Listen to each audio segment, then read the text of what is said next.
vamos a dar comienzo a esta segunda actividad en el marco del ciclo de humanismo médico que se viene desarrollando en el Hospital Maciel. Destacar que esta actividad está en el marco de lo que son las actividades del Museo de Ciencias de la Salud, también en lo que son las actividades de la clínica quirúrgica cirugía torácica de la clínica quirúrgica 3, una actividad que cuenta con el apoyo de la unidad académica Humanidades Médicas y también de la dirección del Hospital Maciel. En el día de hoy contamos con la presencia del doctor Álvaro Díaz, profesor agregado de clínica médica, médico internista, con una vasta trayectoria en la medicina nacional, pero además con una gran producción científica y literaria.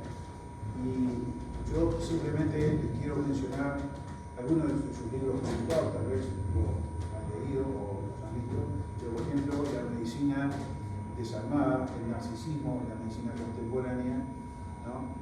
Entre otros de sus libros publicados. Yo voy a invitar entonces al doctor Álvaro Díaz para que, nos ilustre con su conferencia y le agradecemos desde ya su presencia. Adelante, Álvaro.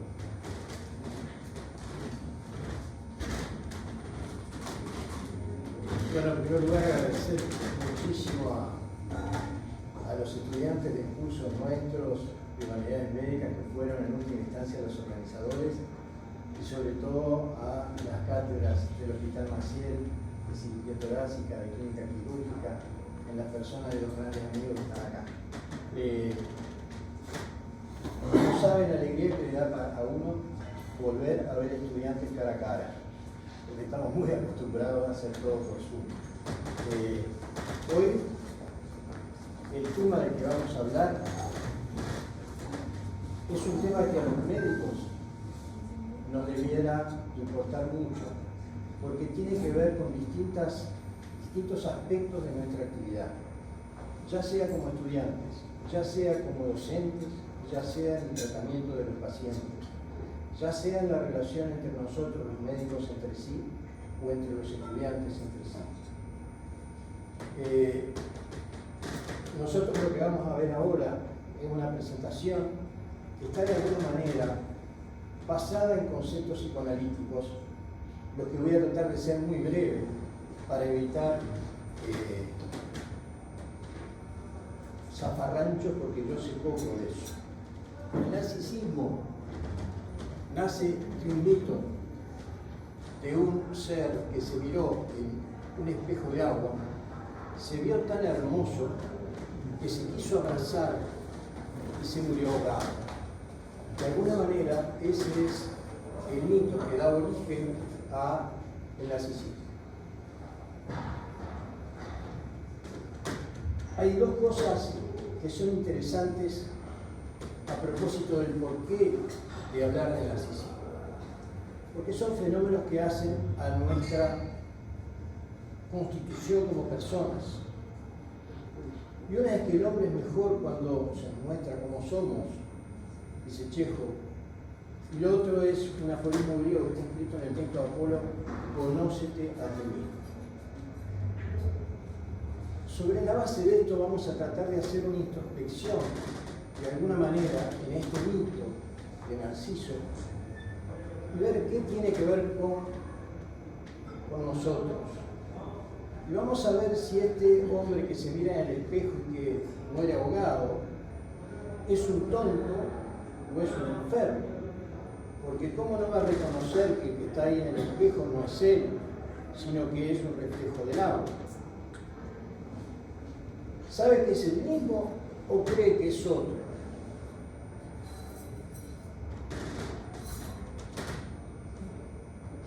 Cuando nace la inquietud por este tema del enamoramiento de las personas sobre sí mismas, nace como una perversión sexual, a principios del siglo XX. Pero luego se entiende que es un fenómeno psíquico normal de todos nosotros.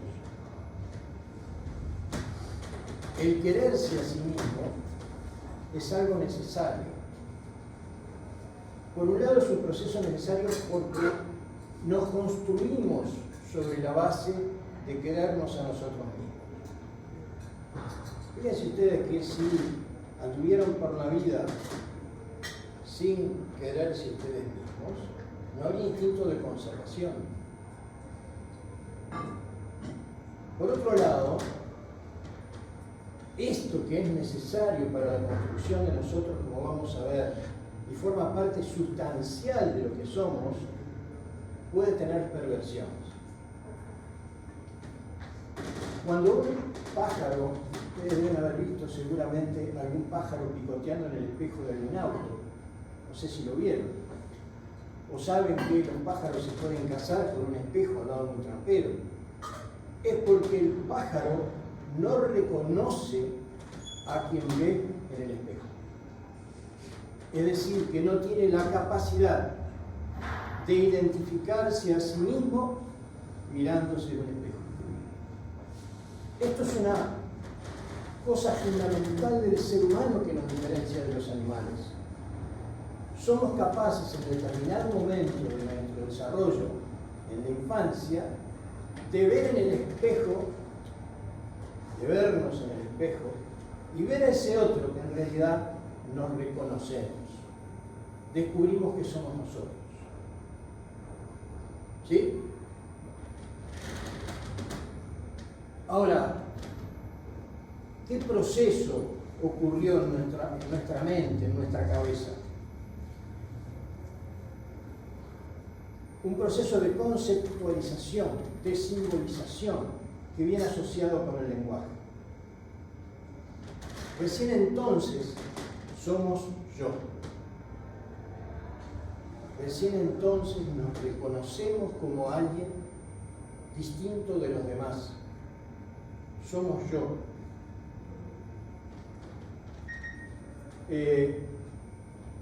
Esto lo hizo Freud, que dio un cambio aquí en 1914.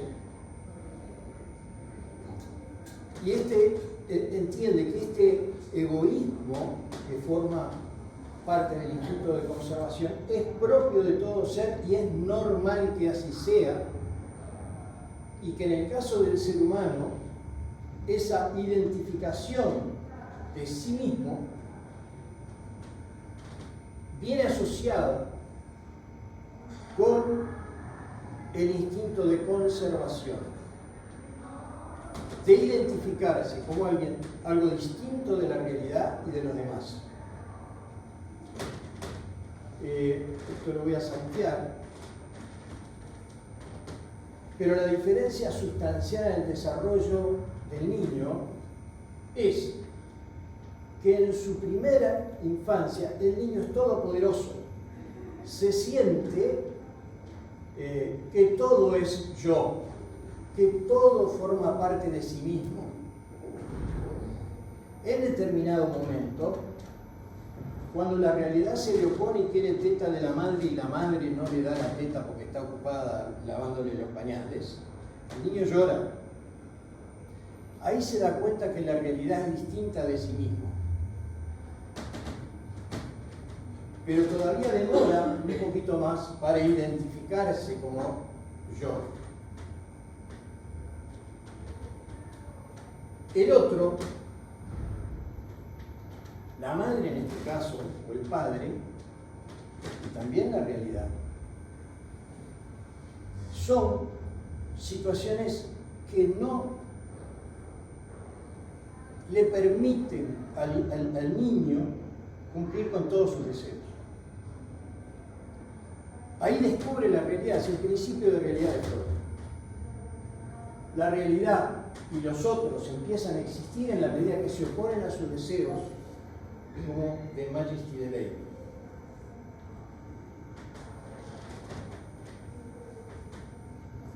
Y este yo, que nace mirándose en el espejo, también empieza a mirarse en el espejo de los otros, en la forma en cómo los otros lo tratan. Y así se va construyendo este yo, que es lo que se denomina el narcisismo secundario en la madurez psíquica, de la madurez psíquica. Este narcisismo primitivo es: yo soy el rey, mis deseos se deben cumplir. En la evolución, yo dejo de ser el rey y mis deseos se cumplen a veces y no siempre. Pero tiendo siempre a aquel narcisismo primitivo en donde todo me pertenecía y me obedecía mágicamente. Creo que esto es complejo, pero ahora lo vamos a llevar más a la realidad de la actividad clínica, que es a la que ustedes en última instancia les interesa. El yo, en este enfrentamiento con los demás, en este identificarse a través de los demás, en este espejo que constituyen los demás, también descubre la moral y el ideal del mundo. Si los demás no existieran, no existiría la moral. La moral existe porque tengo que respetar a los demás como me respeto a mí mismo.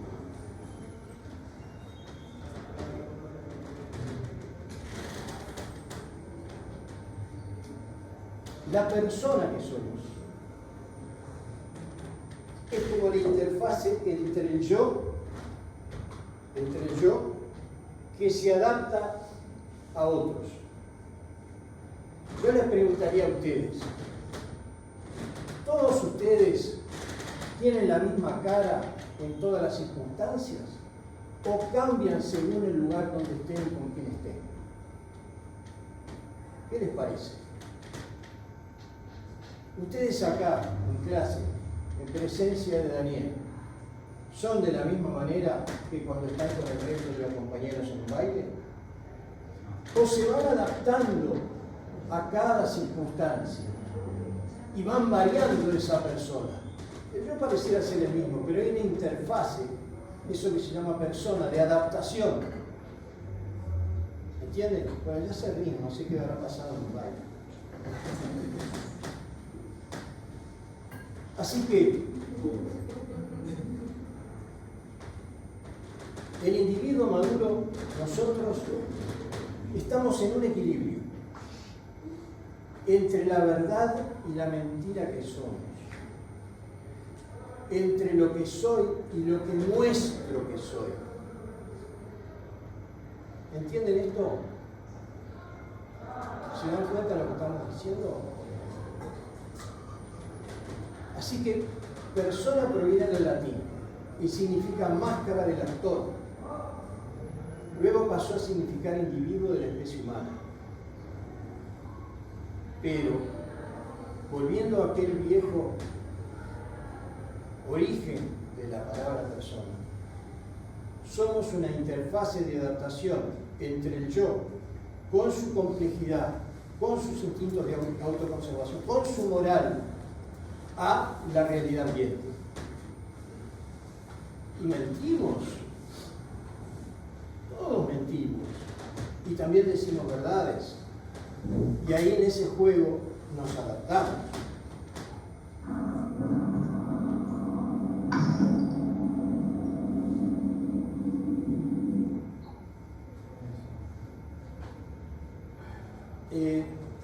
Este señor se llama Lacan, Jacques Lacan, un psicoanalista francés. Dice: el primer deseo fundamental, base del edificio de la persona, del ser para alguien, que lo reconozcan como un ser digno, como ser deseado, como ser valioso. ¿Cómo me gustaría ir de acá para ahí? Pero bueno, no puedo, no se me ve decir. No te van a escuchar.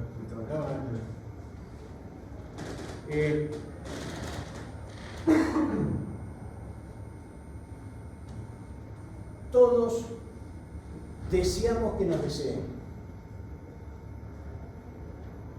Queremos ser para alguien. Queremos ser en la base que los demás nos deseen.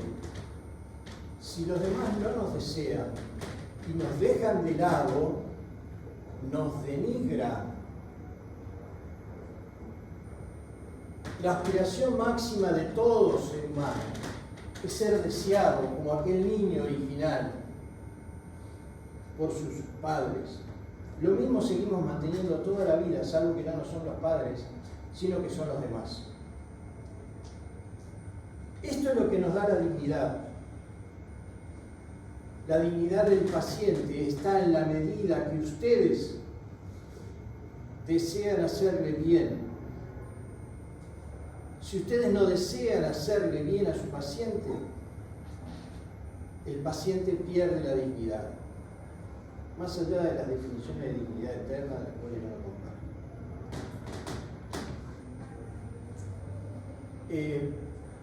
Si no nos quieren, si no nos desean, no desde el punto de vista sexual, o no solamente desde el punto de vista sexual, sino como gente protectora, el médico tampoco se siente bien.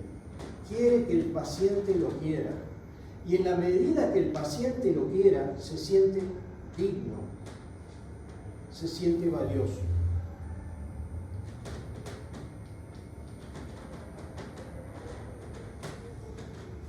Dice una cosa preciosa, Jacques Lacan, lo dice en francés, pero traducido sería, la palabra sería amor. El amor es una mezcla de dar alma y de querer. El amor es lo que le da al sujeto que tiene delante, al quererlo, alma, le da dignidad, le da valor. La palabra dignidad en última instancia está vinculada con el valor de las cosas. El amor es lo que alimenta al niño en su desarrollo. Pero no solamente a través de las palabras, sino de los gestos, de la mirada, del alimento. Así que, yendo de vuelta al niño, los deseos más primitivos están en el alimento y en el amor hacia el niño. La satisfacción de esos deseos da lugar a la construcción del yo. La insatisfacción le enseñará a diferenciar su yo de lo deseado en un proceso de maduración que conduce a un equilibrio entre sus deseos y la aceptación de los deseos del otro, donde empieza la moral. Ahora, las frustraciones o desvalorizaciones del yo, o sus contrarios en algunos casos, pueden provocar desequilibrios que se conocen en última instancia como trastornos narcisistas de la personalidad en la que entramos ahora. Las conductas humanas son muy difíciles de clasificar y es muy difícil establecer el límite a veces entre lo normal y lo patológico. No nos sirve la curva de Gauss y el 95% para definir qué es lo normal y qué no. Pero, ¿cuáles son los trastornos de este desarrollo? ¿En qué pueden culminar? En el complejo de Dios, son distintos nombres para lo mismo, complejo de Dios de Jones, Don Juan del éxito, carácter fálico narcisista, complejo de premio Nobel, pagado de sí mismo, ratonero, creído, lleno de papelitos, soberbio, arrogante, mucho amor propio. Todos sabemos a qué nos referimos, ¿verdad? ¿Sí? ¿Alguien no sabe a lo que estamos refiriendo?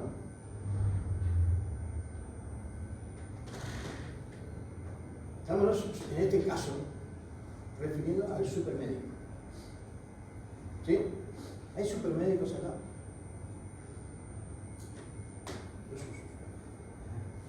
¿Cómo me gustaría ser un supermédico? Pero la realidad dice que no. El problema está ahora en mi adecuación entre lo que yo quiero ser y la realidad. Esto es DSM-4 para tener una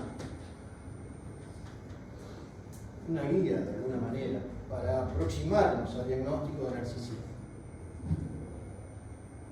de trastorno narcisista de la personalidad. Esto que les voy a leer ahora vamos a tratar de llevarlo a nosotros mismos. Y a la relación de nosotros con otros compañeros, a ver a los compañeros, a ver a los profesores, a ver el resto de la gente que anda por ahí. Patrón general de grandiosidad en la imaginación o en el comportamiento. Una necesidad de admiración y una falta de empatía que empiezan al principio de la edad adulta y que se dan en diversos contextos, como lo indican 5 o más de los siguientes sitios.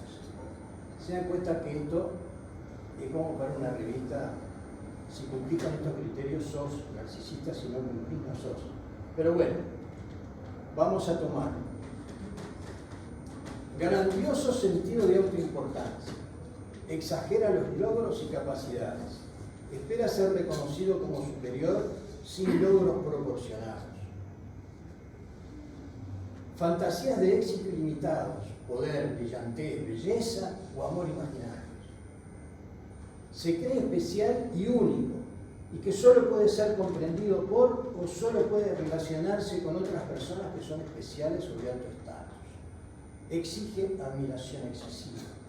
Es muy pretencioso, por ejemplo, expectativas irrazonables de recibir un trato de favor especial o que se cumplan automáticamente sus expectativas, sus deseos. Es interpersonalmente explotador, saca provecho de los demás para sus expectativas. Carece de empatía, es reacio a reconocer e identificarse con los sentimientos o expectativas de los demás. Frecuentemente envidia a los demás o cree que los demás lo envidian a él. Presenta comportamientos arrogantes o soberbios. ¿Qué pasará con esta mujer que iba en este momento en ese auto y es una médica y la agarraron por exceso de velocidad? ¿Qué le estará diciendo el inspector?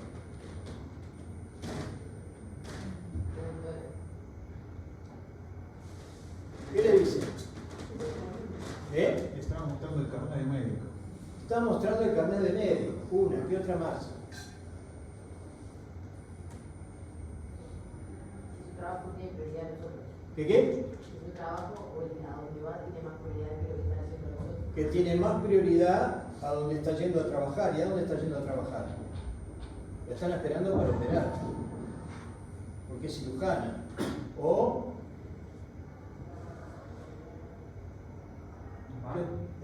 Parto, por ejemplo. No entiendo. Un parto. Un parto. Esa es la clásica. Soy ginecólogo y estoy yendo a un parto. Esta es una imagen cualquiera, ¿no? Pero, ¿por qué pensamos eso? ¿Por qué lo pensamos?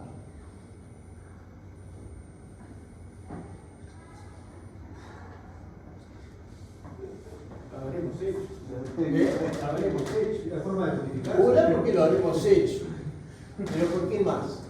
Porque nos creemos diferentes de los otros.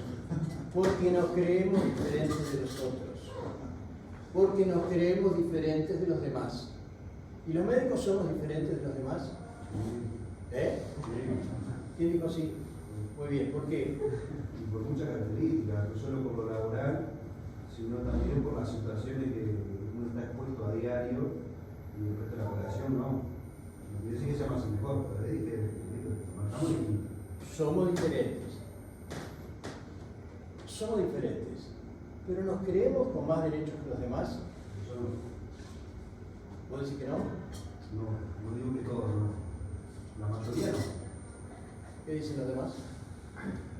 ¿Somos diferentes o nos manejamos diferentes? Yo creo que somos diferentes. Que nuestro placer nos hace diferentes. Sí.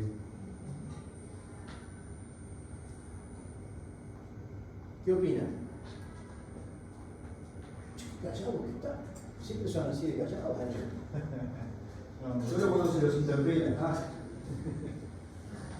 ese sentido, nosotros sería diferente. En ese sentido, nosotros sería diferente, porque un abogado también es diferente. Sí. Somos todos diferentes, pero el abogado le dirá, soy un abogado, tengo que ir a un juicio urgente. No, seguramente. ¿Sí? Me mandó a fiscalía. Me mandó a fiscalía a buscar. Bueno. Lo que pasa es Supongamos que es un policía. Supongamos que Supongamos que es un policía. Sí. Alguien le diría, o que es un colega de la, no sé si es una caminera o. Yo, a la frase que más me siento a gusto es que reconocemos en los demás las cosas que vemos como propias. Ahora, esta charla con una persona de 60 años tiene un contexto arrastrado desde su aprendizaje, su ética, y probablemente con un muchacho de 20 años tiene otro contexto. Yo no sé si piensan exactamente igual generaciones tan separadas, porque necesariamente cada uno somos diferentes, pero estamos en determinado contexto etario, de aprendizaje, de maduración, y tú de hecho podés dar este tipo de charlas porque ves la vida de una óptica distinta, en la que si invitas a alguien de 20 años a que intente transitar sobre el narcisismo y explorar esas situaciones, no va a haber diferente. Va a dar la misma, va a hablar sobre la misma temática, pero de una óptica diferente. Les voy a contar, hay un autor que se llama John Banja, un psicoanalista norteamericano, que tiene un libro que se llama Errar en medicina y narcisismo. El error, cómo está predispuesto por ciertas desviaciones del narcisismo médico. Y lo que dice ahí, es muy interesante, es que las escuelas de medicina en todo el mundo son formadoras de espíritus narcisistas. Yo les estoy diciendo esto, a pesar de que soy de una generación muy distinta, pero tengo mucha trayectoria y he visto mucho en nuestro comportamiento, empezando por mí. Ojo, yo estoy en la misma bolsa, en donde el trastorno narcisista está a flor de piel en nosotros los médicos. Esto es Quino, hace muchísimos años, pero aquí lo que ocurre es que Quino se encuentra, el padre, perdón, de Mafalda, se encuentra con un médico en traje de baño y en determinado momento, cuando están conversando, le pregunta, ¿y usted quién es? Yo soy bancario. Y el otro, yo soy médico. Entonces lo ve como subido arriba de una plataforma de una estatua. Muy bien. Lo que pasa, dice, que en traje de baño somos todos iguales. Y esto es muy curioso.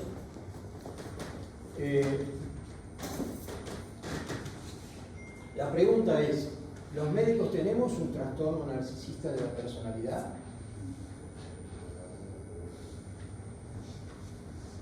La rivalidad entre los profesionales es conocida hace muchísimos siglos. Invidia medicorum pésima. La envidia médica es lamentable. El rival, el enemigo es el semejante, el igual, el que puede llevarse los mismos méritos y glorias y el deseo de los demás.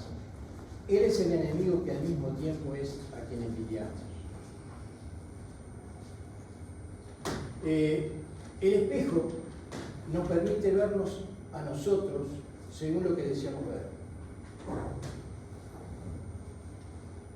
Y ahora, ¿cuál es el tema para nosotros? Lo que nos devuelve el paciente. El paciente es un espejo en donde el médico se ve como el salvador, que es lo que en realidad quiere ver. El yo médico se desarrolla como un arquetipo del héroe, el gran guerrero contra la muerte, y se empapa de inmortalidad, encarnando la imagen que refleja el espejo del paciente y por tanto también de la sociedad en su conjunto.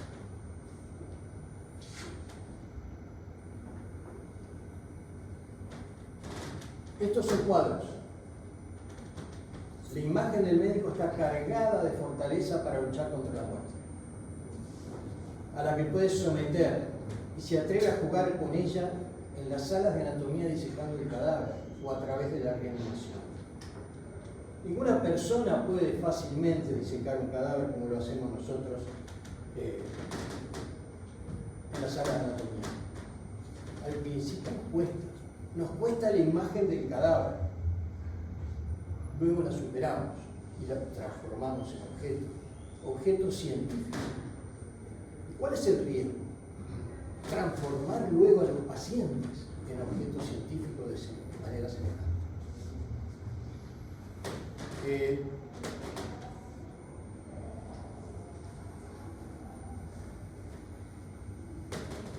Encarnamos el bien luchando contra el mal. De vuelta aquí. El yo se asienta, como veíamos, en la misma voluntad del poder que la del rey. Esta voluntad de poder entraña un deseo de inmortalidad y de otra manera un deseo de ser más poderosos que la propia muerte. En nuestro accionar muchas veces nos sentimos más fuertes que la propia muerte. Esto no es que seamos conscientes así como así, pero si rascamos allá en nuestra profundidad, nosotros no somos como nuestros pacientes. Y nos cuesta muchísimo ir a una sala de espera a esperar que nos traten, que nos atienda un médico, al lado de pacientes a los que yo tengo que tratar. ¿Qué le diría a un paciente en la sala de espera cuando ustedes van a ver un médico, porque están enfermos, y se tienen que sentar al lado de un paciente suyo? ¿Verdad? Se sientan al lado. ¿Qué le diría el paciente que está al lado? ¿Qué les diría?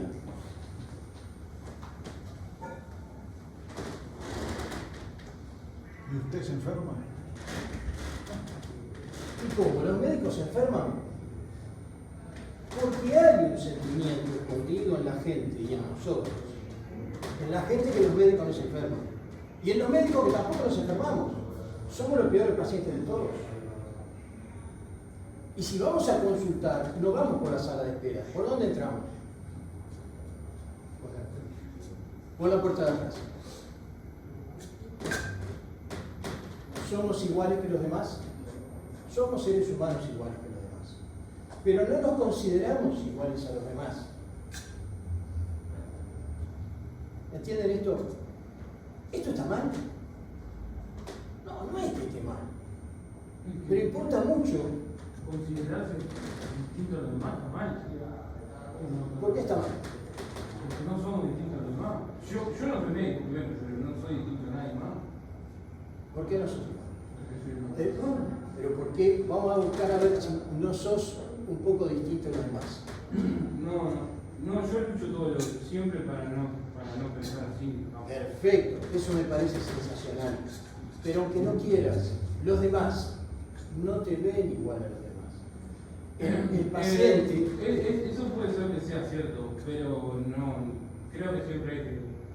No sé. O sea, si es cierto que muchos te dicen, todo el teatro de medicina, no sé qué, más que nada la familia.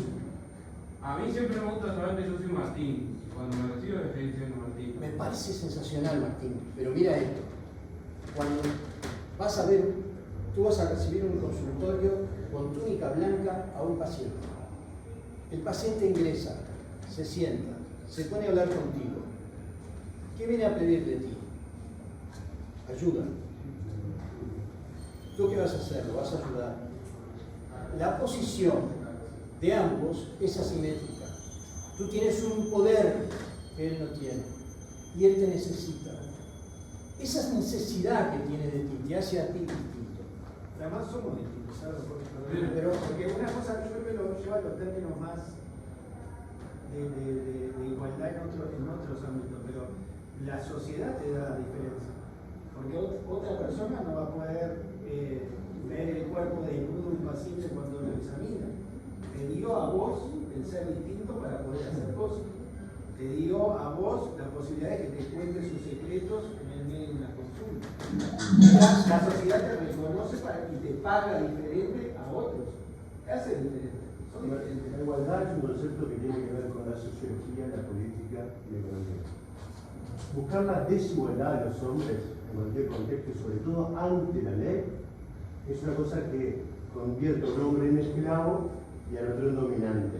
Y eso es una cosa que filosóficamente toda persona que haya crecido en un régimen democrático y sea libertario, tenga condiciones de amar la libertad, entiende. Eso es igualdad. pero tú y yo, cualquiera que esté en la sala, nunca vamos a ser iguales. Y es una injusticia tratar a la gente como iguales cuando no son iguales. Porque tú y yo tenemos dos cosas que definen diferencias claras entre las personas: las aptitudes y las virtudes. Los virtuosos, que son condiciones inherentes a la constitución de un individuo, tienen características que los hacen notables, destacables y que pueden desarrollarse en un montón de áreas. Cuando yo no puedo tocar el piano, ni puedo identificar las notas de la melodía del retorno, si se aprecia que es hermosa, no puedo escuchar cómo se va a tocar, pero no puedo componer como es, y eso es un virtuoso. Pero también tenemos, por contrapartida, algo que nos diferencia y que nos va a seguir diferenciando, y que acabar con el reconocimiento de eso es una absoluta estupidez de las generaciones modernas, que es la actitud del tipo que se levanta, del tipo que estudia, del tipo que trabaja. Entonces los hombres nacen libres, se mantienen libres, no generamos desigualdad ante la ley, pero no somos iguales. Y eso es un concepto que parece no haberse amalgamado en las generaciones. Bueno, los hombres no somos iguales. Mirá que no te escuchan de este lado. No somos iguales. Es un concepto filosófico fundamental. Los hombres somos libres, no somos iguales. Escucha una cosa, lo que dice Martín. Igual que el sustento que lo que él trae es fundamental. No en términos morales, estoy hablando, después en términos políticos, en términos sociales, no estoy capacitado para hablar por eso, realmente. La idea, escuchen, esperen un poquito porque nos vamos del tema. Nos vamos del tema. Un musulmán no trata con el mismo criterio. Escuchen una cosa. Una condición de sociedad. Bueno, esperen un poquito porque Sí, ahí, escuchen una cosa.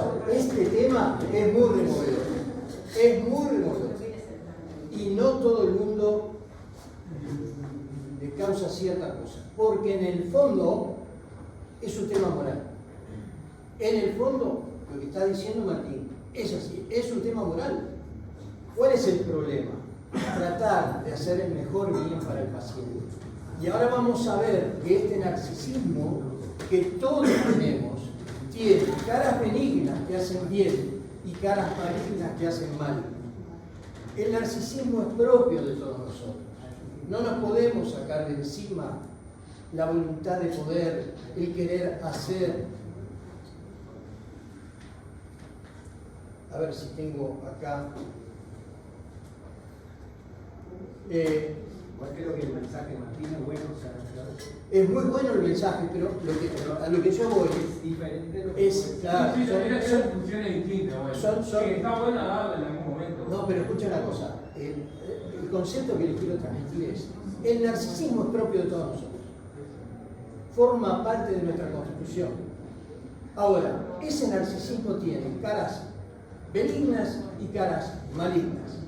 Cuando nosotros nos empoderamos para hacer el bien y abrir un vientre y poder operar, transformando al individuo en un objeto, y ahí nos desempatizamos transitoriamente, eso está bueno. Eso está bueno. Ahora, cuando transformamos el paciente en objeto para un bien para nosotros, porque nos sentimos superiores, y ya este puede ser objeto de investigación, me viene bien para los números. Ah, no, eso es narcisismo maligno. Acá importa entonces el narcisismo enfrentado al otro. ¿Sí? Bueno, ahora vamos a ver. Esto es lo que dice este señor que me encanta a mí, que es un filósofo español que hace poquito estuvo en Uruguay, Fernando Sabater. A través de la imagen del Salvador, el médico también adquiere fuerza para su acción eficaz como sanador y puede enfrentar el sufrimiento del prójimo. El sufrimiento del prójimo siempre es insoportable. Solamente sintiéndonos poderosos podemos soportarlo. Me hace falta para ejercer lo más alto de mi vigor identificarme con un arquetipo mítico y sentir la mano de Dios en mi hombro, dice Fernando Sabater. Yo no soy religioso, pero reconozco que esto es así.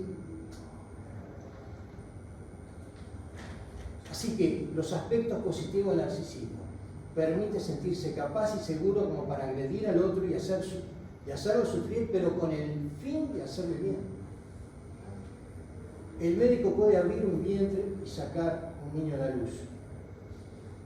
Ahora, Vamos a los aspectos más negativos, que es lo que más importa de la charla de hoy.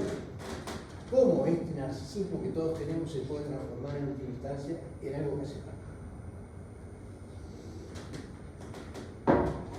El niño cuando se enoja hace mal hacia afuera y hacia adentro. Bueno, el médico que se siente desconsiderado o que su imagen está en riesgo agrede a su paciente o al resto del equipo de salud o incluso a sí mismo. Miren lo que pasa. A ver si tengo alguna cosa más. Sala de operaciones. Sala de operaciones. Me estoy metiendo en un terreno. Tranquilo. La instrumentista te da la pinza equivocada 3 veces. El cirujano agarra la pinza y la tira a la marchanda. ¿Conocen situaciones parecidas? ¿Qué es eso? ¿Qué apareció ahí? Apareció una bronca, ¿verdad? Una bronca para con el otro. ¿Por qué? Porque yo tengo derecho mucho más que el otro y lo puedo agredir. Hay una cuestión. Cuando a veces en fase de grave pasan a terapia, en la fiesta grave, y no te dan el material. Y no te desesperan porque esto es el paciente. ¿Sabe que no digo? No, claro. Lo que pasa es, por ejemplo, yo entiendo el ejemplo y está mal. Pero a veces pasa que tenemos un paciente grave y mal todo el tiempo, la cosa mal, o no hay material. No es como nosotros. Hay alguien en la mesa que está muriendo. Pero no es el hecho de sentirse más que el otro. Es la reacción. Claro, Pero es obvio de las carencias. El problema es cómo reaccionamos ante la carencia. Hay un tema de. No, yo no digo que yo nunca vendí una pizza rata. Y si por eso no puede ser, no encontrar el instrumento. Escuchen. Álvaro, El problema es. para el siguiente, y esto está buenísimo. La mayoría de las personas que ahora se están animando a hablar no van a agarrar y levantar la mano para tirar una pinza. Porque, insisto con lo siguiente, está buenísima la charla y esa imagen que vos acabás de representar es la que nosotros como residentes vivimos, no de todos, pero de un grupo importante de corte de la sociedad que representaba, estamos en la clínica quirúrgica, que está hablando de cirujanos, un grupo que por determinadas condiciones en su vida, aprendizajes, valores éticos y morales y figuras aprendidas, tenía un patrón conductual bastante más cercano al que decir. Si yo me tengo que poner a identificar a personas jóvenes, actuales residentes, que se paren enfrente del instrumentista, porque hay un instrumento por otro, lo van a tirar contra la pared, no sé si encuentro alguno en este momento. Me parece bárbaro. Está alejadísimo de lo que ellos interpretan como que va a ser. Me parece, a lo que yo voy no es el tema exacto de eso, es frente al deseo de solucionar una cosa y no podemos, aparece aquel niño infantil que tira pellizca en el hijo. Nos retrotraemos a la bronca infantil, ¿verdad? ¿Se entiende? Son las conductas propias de los seres humanos, no importa la generación. No importa, porque la generación esta que tiene una conducta propia, entiende el mensaje, lo comparte y asume contigo que es una conducta hoy explicada del narcisismo patológico y la van a comprender y entender como tal. Lo que estoy invitando a todos que veamos es que no es el patrón conductual más frecuente que vemos en las generaciones más jóvenes y que van a continuar con nuestra medicina. Simplemente abrir esa visión que por frecuencia encontramos hoy. Están salvados, pero déjenme que les cuente conducta del ser humano independientemente de las generaciones, porque esto no forma parte de esto o del anterior. Es propio del ser humano. Ante la frustración surge la frustración. Y uno de los aspectos negativos también es la ausencia de empatía y considerar al paciente como un medio para otros fines y no como un fin en sí mismo. Esto es lo que yo le decía con respecto a las investigaciones. Miren lo que pasa.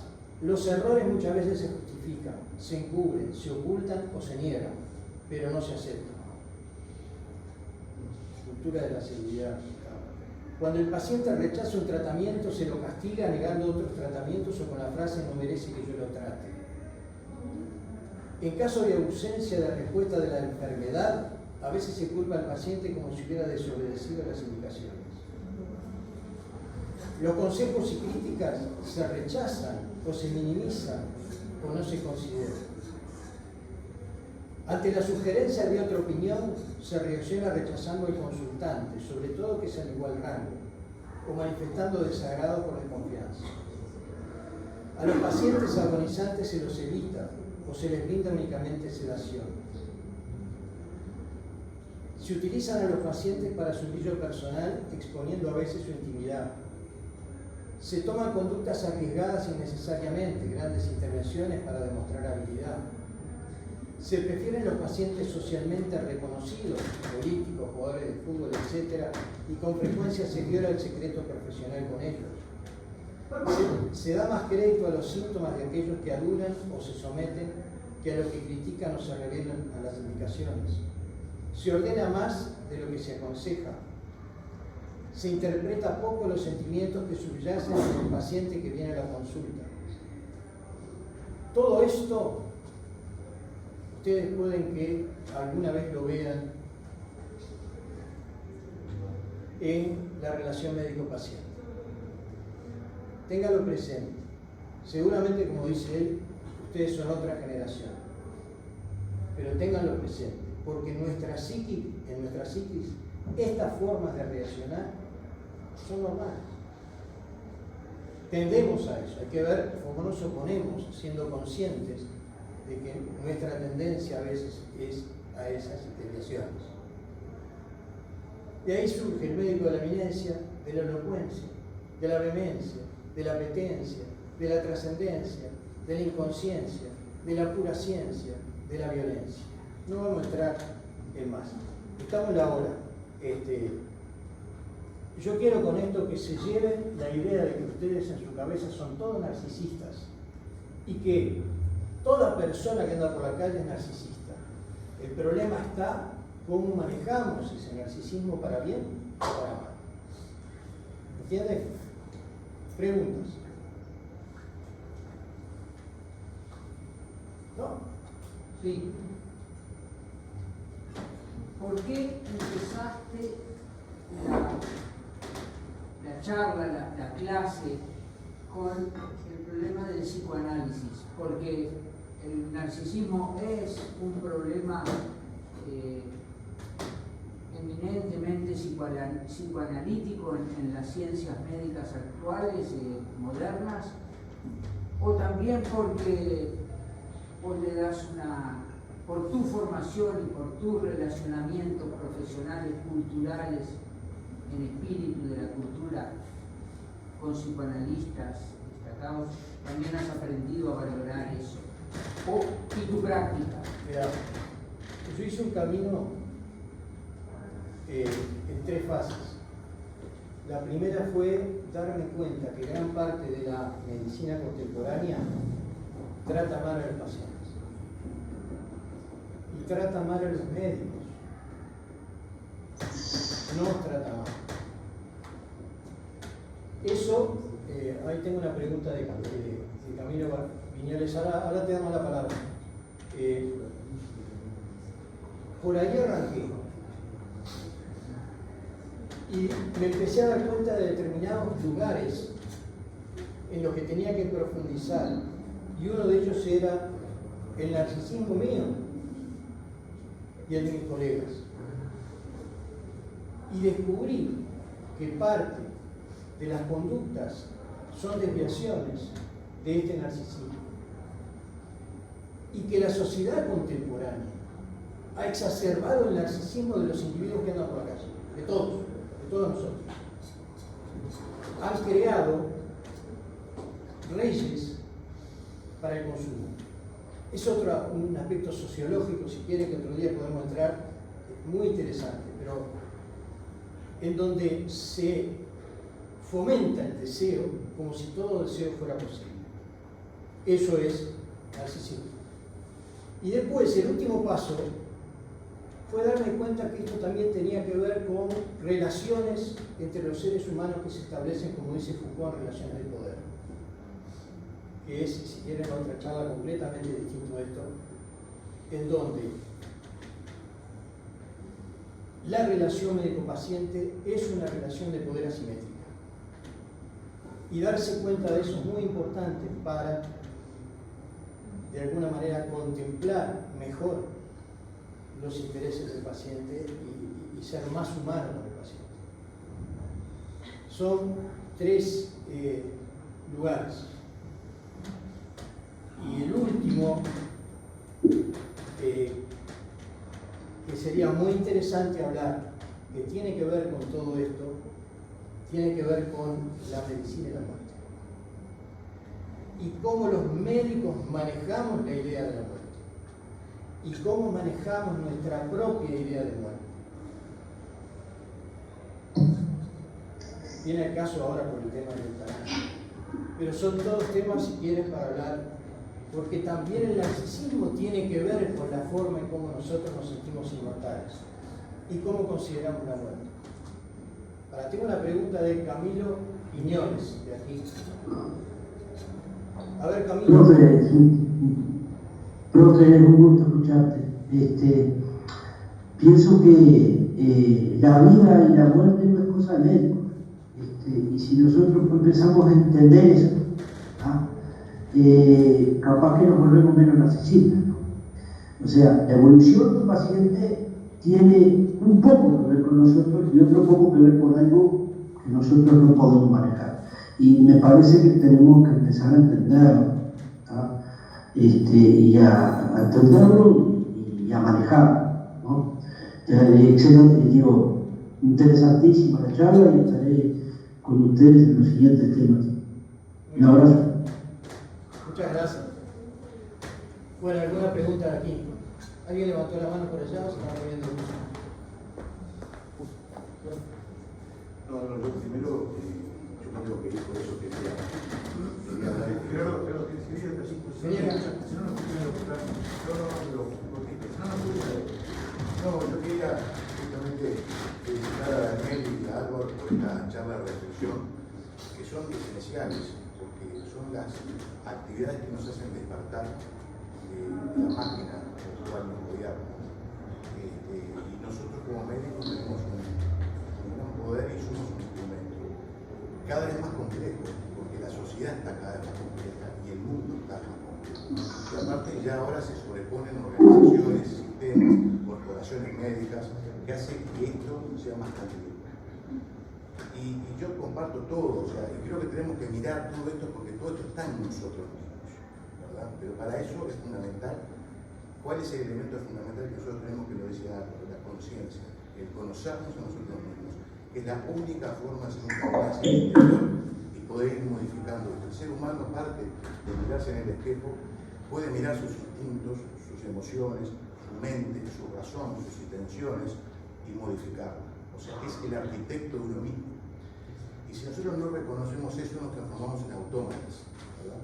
¿Qué es lo que pasa? Y nosotros todo esto lo vemos a diario, ¿verdad? Pero no solamente ahora, también a veces un acto médico impulsado por un bien económico, o estar colonizados, ¿verdad?, por la industria y por las corporaciones tecnológicas sin darnos cuenta, cuando pagan congresos, cuando pagan viajes, una cantidad de cosas. Pero yo creo que hay que reservar ese poder sagrado que tiene el médico, que no viene de estas sociedades, porque ya los chamanes tenían ese poder. Y eso muestra que la medicina tiene algo más que lo material, que es el poder de la fe, el efecto placebo. ¿Qué es el efecto placebo? El poder chamánico que tiene alguien sobre otro, ¿verdad? Ya sea positivo o negativo. O sea, yo te sugestiono negativamente y tus emociones te van a enfermar. El poder positivo, por eso se randomizan los medicamentos, por el poder de la fe del que recibe. Que solamente mirar a la cara y dar una energía positiva a una persona se cura. Entonces nosotros tenemos que tener ese enorme poder y darnos cuenta que en el fondo, y esto es un tema personal, y por suerte hay muchos en el mundo está evolucionando. Nosotros no, porque somos muy chiquitos, es que en realidad somos ignorantes. Nosotros no sabemos nada. Nosotros vivimos en un cuerpo y nuestro inconsciente, que es el que nos hace vivir, maneja la inmunidad, maneja nuestras reacciones químicas, el corazón late por nosotros. Nosotros tenemos que preocuparnos por vivir. Somos nosotros mismos que hay una energía que el médico de afuera quiere conocerla. Por eso yo siempre digo que en realidad nosotros no curamos, ayudamos a curar. Los cirujanos tienen que llegar a la cicatrización. No podemos funcionar, no tenemos poder sobre la cicatrización. Entonces somos medios de un poder, ¿verdad? Y no un fin en sí mismo. Y hay que saberlo administrar, y para eso, yo felicito estas charlas. Es fundamental el conocernos a nosotros mismos y reflexionar sobre ese tema. Y vuelvo al inicio, ¿no?, que decía el oráculo, la única forma de iniciar un camino a la sabiduría es empezar a conocerse uno mismo y trabajarse uno mismo y desprogramarse de todo lo que nos van programando, y justamente hay que tener un principio rector, ¿verdad?, de moral, de ética, que es muy difícil a veces y el papel, creo que del médico, de nosotros y de los cirujanos en estas latitudes es cada vez más complejo, ¿no? Por eso yo felicito esta actividad, felicito a Daniel y bueno, la charla de Álvaro, que me parece esencial, porque es como la película Matrix, ¿no?, que hay dos pastillas, ¿no?, seguir dormido o empezar a despertar. Yo creo que ese es el camino. Y creo que los ambientes universitarios tienen que removerse con este tipo de cosas y no con esa maquinaria permanente del medicamento que va a tratar la presión arterial y que la gente la quiere hacer cada vez más hipertensa porque los laboratorios venden más y de 14,9 se baja a 13,8 y después la diferencial que acá, y al final la medicina se transforma en una colonización cultural terrible, ¿no? Cuando el poder de sanación está dentro del cuerpo. Y tenemos más que promover la salud, pero no promover la salud, es una lucha mucho más amplia, ¿no? Ahora nosotros los cirujanos tenemos un tema particular que es nuestra actividad, ¿no? Por eso el principal elemento que no da miedo, y después intentar curar. Pero te felicito, Álvaro, y felicito Hoy a las 5 de la tarde, Luis Yarzábal va a dar una charla para el grupo de estudiantes de la electiva sobre su experiencia de una medicina intercultural con el Yanomami, una tribu del Amazonas con la cual estuvo conviviendo durante 6 meses porque lo agarró la lluvia y quedó en la tribu y tuvo que vivir con ellos en estado casi prehistórico, combatiendo una enfermedad que se llama oncocercosis, una filaria que crece en los ojos y que se llama la ceguera de los ríos. No sé tú si tuviste esa charla con Luis. Bueno, hoy la va a repetir a las 5 de la tarde. Ella, Sara fue presidente del COICEN, un tipo espectacular como docente. Les digo que de repente podría pasarles, si yo les doy mi correo, si quieren me escriben, yo les paso luego el link. Va a ser hoy a las 5 de la tarde. Hoy miércoles, ¿no? Sí. ¿En el clínica? No, la va a hacer por Zoom. Ah, por Zoom. Yo no la escuché. Mi correo es aldava, ¿vos lo escuchaste? No. aldava@adinet.com.uy. El que quiere me escribe, me pide el link y yo se lo paso. Y bueno, che, muchas gracias por haber Antonio, Antonio, no sé, capaz quiere comentar algo. Antonio, ¿tú quieres comentar algo? No, solamente agradecer la charla de Álvaro, me pareció muy pertinente en este ámbito y felicitar al profesor por haber organizado esta actividad. En muchos años de lidiar con juicios contra médicos, especialmente contra cirujanos, lo que puedo advertir es de que en muchos casos el narcisismo patológico se pone de manifiesto en la raíz de esa reclamación.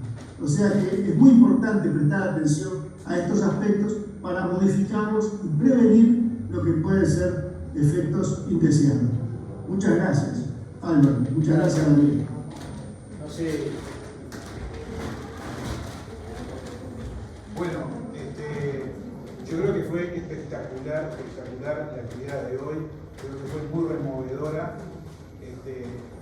Me alegra que aquí ustedes no lo ven, pero acá tenemos cerca de 40 estudiantes. Generó una discusión muy interesante que es un poco la idea, de que la gente joven se involucre con estos temas, los piense, y bueno, creo que hoy fue el objetivo se cumplió. Así que yo le agradezco a Álvaro, y él social también, que lo mostré en una diapositiva, vinculado con la muerte y cómo vemos la muerte. ¿Ah? En esa imagen que mostró de la persona agonizando, que la dejaban solo, porque nos queremos apartar de la muerte, no queremos verla. Y si usted piensa en este momento en la sociedad, la muerte cada vez se esconde más. ¿Ah? Entonces, me parece que es otro tema que tenemos que abordar. Así que, bueno, muchas gracias y esperamos contar con Álvaro nuevamente en estas actividades. Muchas gracias también a Antonio y a todos los que han participado. Nos vemos el primer miércoles del mes que viene.